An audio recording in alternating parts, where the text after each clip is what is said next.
The Chrysalids, Chapter 8, Part 2.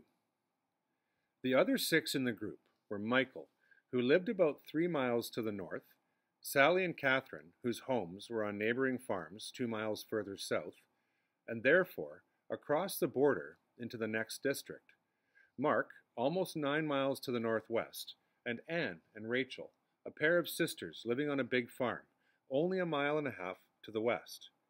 Anne, then something over 13, was the oldest in our group. It turned out Walter Brent had been the youngest by about 6 months. Knowing who we were was our second stage in gaining confidence. It somehow increased the comforting feeling of mutual support.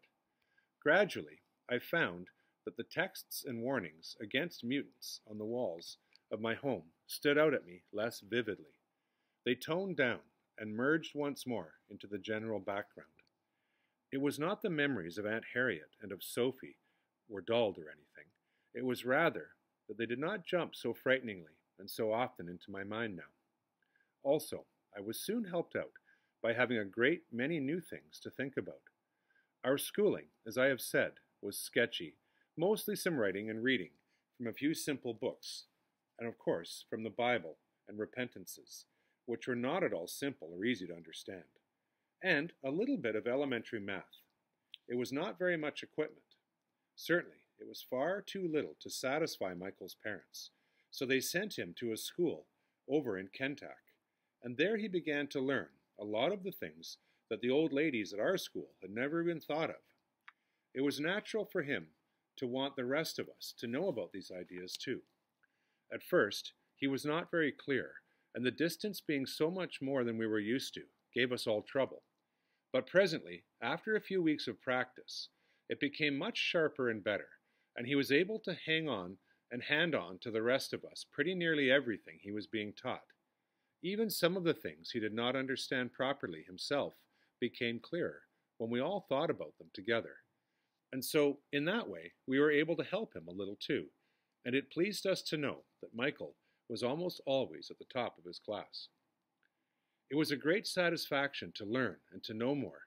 It helped to ease over a lot of the more puzzling matters in my life, and I began to more fully understand many of the things Uncle Axel talked about much better. Nevertheless, it also brought, too, the first taste of complications from which we would never again feel free. Quite quickly, it became difficult always to remember how much one was supposed to know. It called for a lot of careful restraint to remain silent in the face of a simple error, to listen patiently to a silly argument based on untruths, to do a job in the customary way when I knew that there was a better way. Oh, there were some bad moments, of course. The careless remark that raised someone's eyebrow, the note of impatience towards those one should respect, the incautious suggestion. But these missteps were few, for the sense of danger now lay closer to the surface in each of us. Somehow, through caution, good luck, and some quick recoveries here and there, we managed to escape direct suspicion and to live our diverging lives for the next 6 years without the sense of peril becoming sharp. Until, in fact, the day when we discovered that the 8 of us had suddenly become 9.